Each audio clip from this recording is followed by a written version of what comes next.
What makes a 15-year-old girl murder an innocent child? Just for the thrill? Was she born evil, or was something broken inside her? I just fucking killed someone. I strangled them and slit their throat and stabbed them.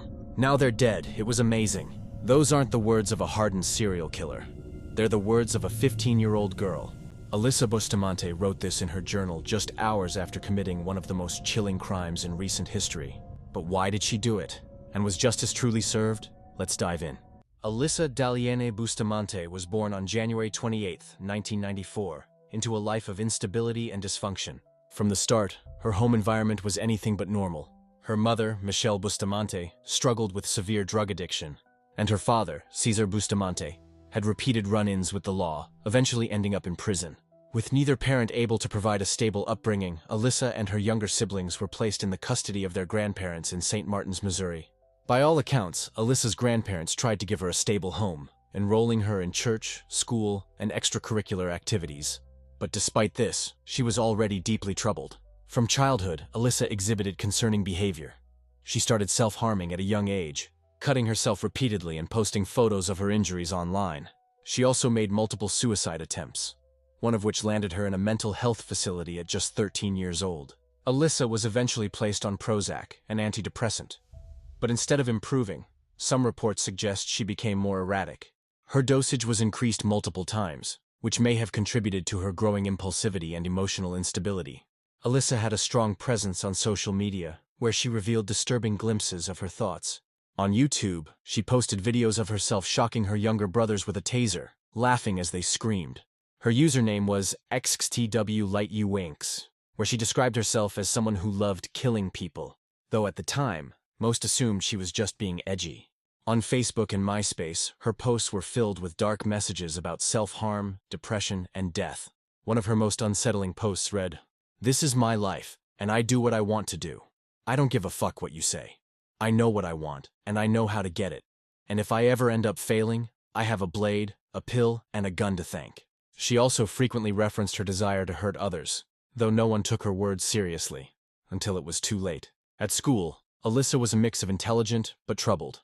She was a good student, earning decent grades, but she preferred isolation. She rarely socialized and often wrote dark poetry and stories about death. Her teachers noticed her self-inflicted scars and strange behavior. But since she wasn't aggressive toward others, it didn't raise immediate red flags. Her classmates, however, knew she was different. Many described her as gloomy, weird, and obsessed with pain. One classmate later revealed that Alyssa often joked about killing people, but no one believed she was serious. She was described as kind, shy, and deeply loved by her family. Her mother, Patty Price, later described her as a sweet and trusting child who loved playing with her siblings and best friends. She was especially close with her younger brother and older sister, always looking out for them. Unlike Alyssa Bustamante, Elizabeth was not someone who sought out darkness. She was a child who found joy in the simple things. She loved Hannah Montana, adored her pink and purple toys, and enjoyed playing outside with friends. She was the definition of innocence. To truly understand how and why this crime happened, we need to go back, days, even weeks before the murder, to see the disturbing events leading up to October 21, 2009. Sometime in mid-October 2009, 15-year-old Alyssa Bustamante made a chilling decision. She went into the woods behind her house and dug 2 shallow graves. When later asked why, she said she planned to kill someone, but hadn't decided who yet. The fact that she dug 2 graves suggests she may have considered killing more than one person. Around this time, Alyssa's behavior became increasingly erratic. She stopped taking her medication regularly, which may have amplified her violent urges. On the afternoon of October 21st, Alyssa was home, watching her younger half-siblings.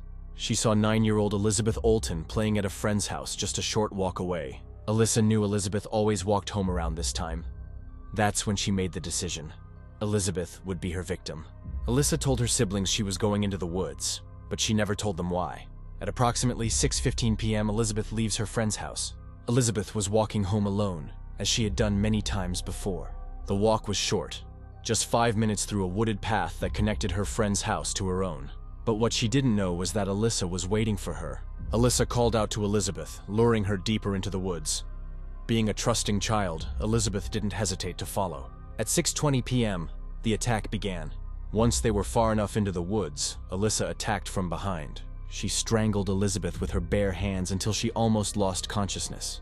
But she didn't stop there. She pulled out a knife, slashed Elizabeth's throat, and stabbed her in the chest multiple times. Elizabeth was defenseless, terrified, and completely outmatched by her older, stronger attacker. And the most horrifying part? Alyssa later admitted that she did it just to see what it felt like to kill. This wasn't a crime of passion. It wasn't an accident. It wasn't out of anger or revenge. It was purely for pleasure.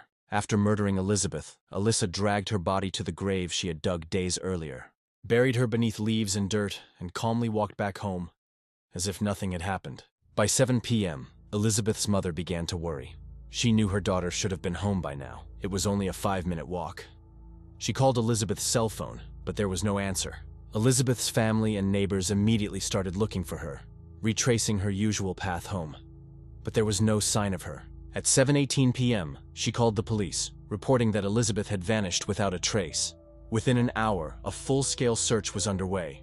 Police, volunteers, tracking dogs, and helicopters all worked tirelessly to find Elizabeth before it was too late. But little did they know, Elizabeth was already buried in the woods, just a few hundred feet away from her home.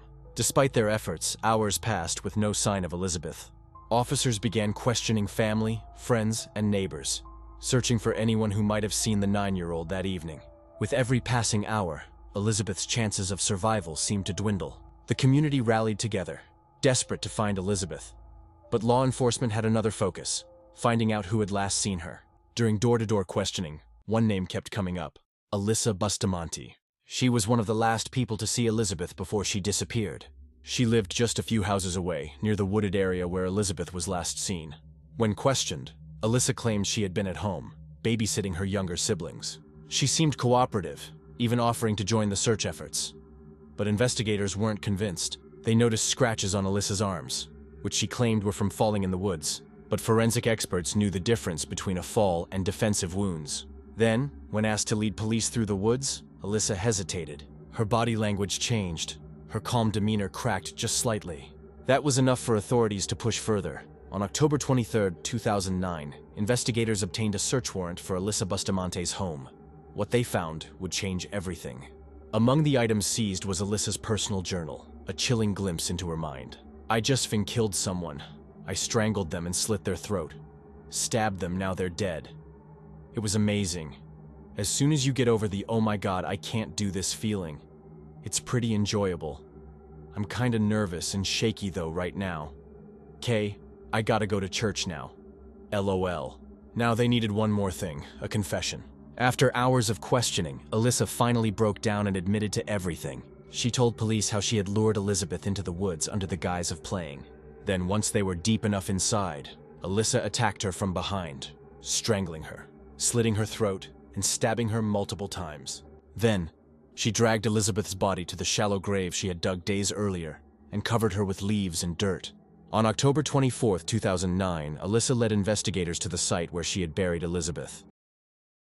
Authorities have charged a 15-year-old with first-degree murder in the death of a 9-year-old girl in central Missouri. Cole County Juvenile Court Administrator Michael Cootie said Saturday that the 15-year-old is being detained for the death of Elizabeth Olton. Police did not release the teen's gender or name. Elizabeth Olton's body was found Friday, 2 days after she went missing, after the suspect led police to a wooded area near her home west of Jefferson City. Cole County Sheriff Greg White said Saturday that the girl was found in an area that had previously been searched, but she had been very well concealed. White said Elizabeth Olton was acquainted with the suspect, but he declined to elaborate. Most murders have a motive: revenge, jealousy, or even desperation. But in the case of Alyssa Bustamante, there was no clear reason. No hatred, no personal dispute. Just a disturbing curiosity about what it felt like to end a life. In the end, the question isn't just why Alyssa killed Elizabeth, but how someone so young could be capable of such a monstrous act. Was it mental illness, a deep-seated darkness, or was it simply the thrill of taking a life? Regardless of the answer, one thing remains certain: Elizabeth Olton never stood a chance. After confessing to the brutal murder of 9-year-old Elizabeth Olton, Alyssa Bustamante faced the full weight of the justice system. But what punishment would fit such a horrific crime? Would this teenage killer ever walk free again? A Missouri teen was sentenced to life in prison Wednesday in the killing of a 9-year-old neighbor girl. 18-year-old Alyssa Bustamante will be eligible for parole after pleading guilty to second-degree murder and armed criminal action. Prosecutors cited a diary. They say Bustamante wrote, "I don't know how to feel, ATM. It was amazing. As soon as you get over the 'oh my God, I can't do this' feeling, it's pretty enjoyable." Bustamante was 15 when she confessed to strangling Elizabeth Olton, repeatedly stabbing her in the chest and slicing the girl's throat. In court for sentencing Wednesday, Bustamante offered an apology to Olton's family. She said, "If I could give my life to bring her back, I would. I'm sorry." Defense attorneys argued Bustamante's use of the antidepressant Prozac made her more prone to violence. They say she had suffered from depression for years and once attempted suicide by overdosing on painkillers. Bustamante had been charged with first-degree murder.